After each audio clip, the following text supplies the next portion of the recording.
On the phone, Matt Simmons, founder of the Ocean Energy Institute. What do you know about this cap, Matt? Well, Dylan, I mean, the whole thing is just absurd.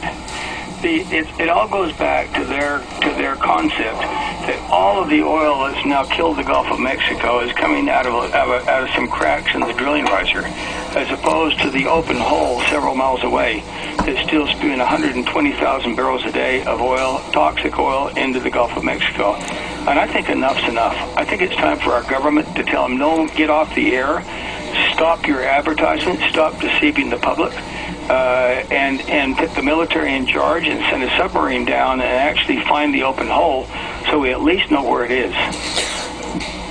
The government at this point seems to be working with BP, and I don't know that they even acknowledge the open hole that you're referencing. Well, the senior guy at the Los Angeles Times published a story last week ago, Sunday, saying that he visited on Saturday afternoon with Secretary Chu and Secretary Salazar, and they showed him the sonar images they had of the BOP that they finally located, and the pieces of casing that had pierced through 5 stories. So I'm not sure why they haven't made that more public. I think maybe they're just confused that they don't want to alarm people because BP is so certain that it's all coming from the drilling riser. But it couldn't be a 6-inch annular or 7-inch annular, even though it's a mile long, could not have basically covered the Gulf of Mexico with 400 to 500 feet of this toxic oil. Could not. Period.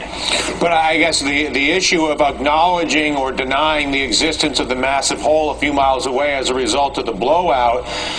Well, if they acknowledged it, they'd go to jail, and their fortunes would be over, so they can't. It's a big lie. But are you suggesting the government is complicit in facilitating the lie, much as we saw with the financial industry? I don't think they're intentionally doing it. I think they're just basically confused because so many people keep saying BP is such a good company.